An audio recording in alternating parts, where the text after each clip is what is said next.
Hello friends, welcome to my life's kitchen. आज एक new recipe आपण मानक स्वागत जनाऊँ।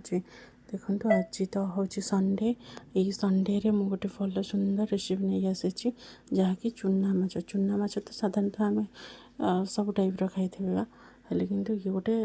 माने कंचा चूना माछ बेसर नहीं आसी। चलते देखो ये बर्तमान मुझे दुईटा आंबुल ये किसी रसुण छड़े नहीं गोटे बुदा रसुण को एमती तर गोटे पियाज को एमती छोट छोट कर काटी नहीं गोटे टमाटो को छोट छोट पीस कर काटी नहीं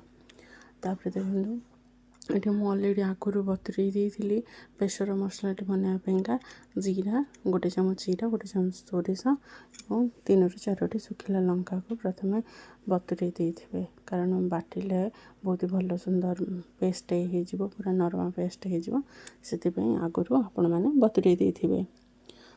तापर देखो ये मुझे पाचिला लंका नहीं आ चूना माछ बेसर कला बेले कंचा माछ बेसर जो करुचे से पाचिला लंका भी बहुत भल स्वाद दे था। तापर देखो ये मुझे हलदिया सोरिष बा धला सोरिष को नहीं जाइए गोटे चामच सबू ए बतुरे रखी सोरिष जीरा को देदेली तापर रसुण को पकईदे। तापर देखो बर्तमान मुझे जो काटिक रखी पियाज को पकईदेवी ता भितर गोटे ग्राइंड करदे भल गोटे स्मूथ पेस्ट गोटे बनईदेवा। देखो ये अलरेडी सब जिन पकई सारी देखो ये अलरेडी मोर पेस्ट बन सारे देखो केते सुंदर पेस्ट हो पूरा माने खदड़ा नहीं पूरा प्लेन हो जाइए कलर भी मत भल आसी। चलते ये बनइबा चूना माछ। देखो प्रथम ये जो पातुआ माछ चूना माछ आसला बाबा आनी चूना माछ को यही चूना माछरे आम बनइबा कंचा चूना माछ बेसर। देखो मुझे चुली उपर बसई दे गोटे कड़ई सोरिष तेल कले भल होता है तेणुक मुझे सोरिष तेल ये यूज करुँची। तापर देखो ये मुझे जीरा सोरिष फुटण पकई नेली तापर गोटे दुईटा सुखिला लंका फुटेवाईका बास पकईदेली तेल।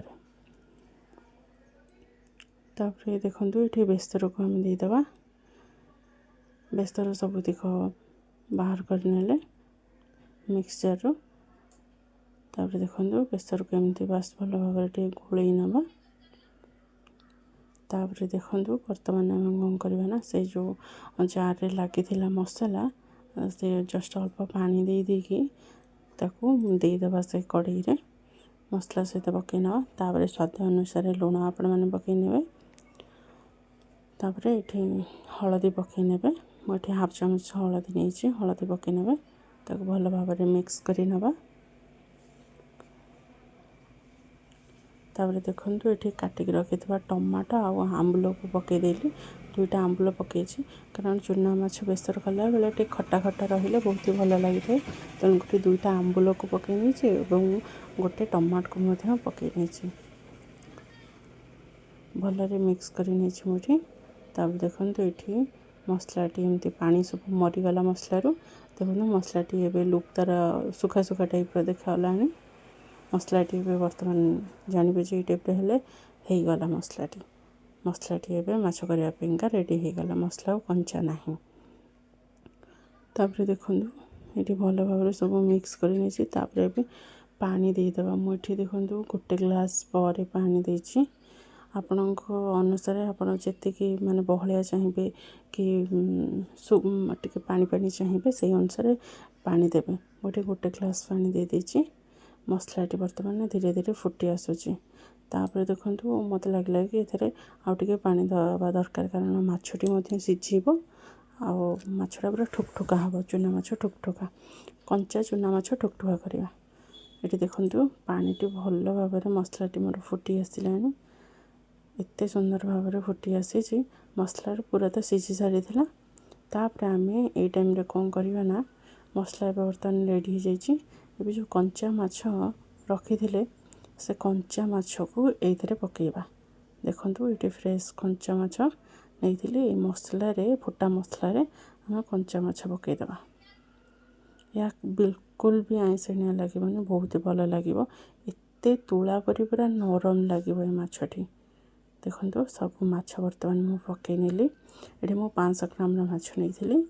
सब माछ को एमती बास पकई नेली टिके हल्का गोल नवा कारण माछटी भल भाव मसला सहित लगे दरकार तेणुक हल्का ये देखो हल्का हाथ में गोल ने कारण चूना माछ गुड़ाक जदिका पिठा करिका अधिक भाजब से फिटी जबार संभावना थाए सीझीगला तेणुक हल्का हाथ में हल्का एमती धरिक पिठा करिका गोल ने तापर देखो ये भल भाव फुटीगला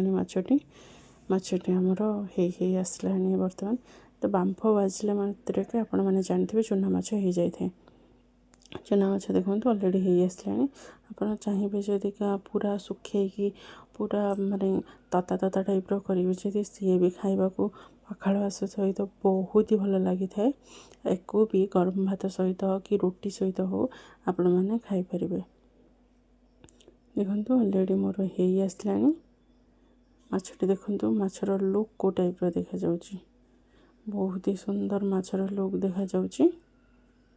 बेसर मध्य भल भाव आगरू अलरेडी सीझी सारी माछ भी बर्तमान रेडी हो गलानी एबे आपण धरिबे तो माछ पूरा सॉफ्ट हो जाइए देखो ये माछर टोटाल पानी मु मारी देइछि बेसरर तापर ये काटिकी अल्प किसी धनिया पत्र को पकईदेवे तापर माछ आमर रेडी हो गला गरमा गरम खातु केमती है मत कमेंट माध्यम रे शेयर करंतु या चूना माछ खाइले आपण मैंने जानते देह पे बहुत भल आखि का बहुत ही भल फ्रेश फ्रेश चूना माछ खाई मजा नियंतु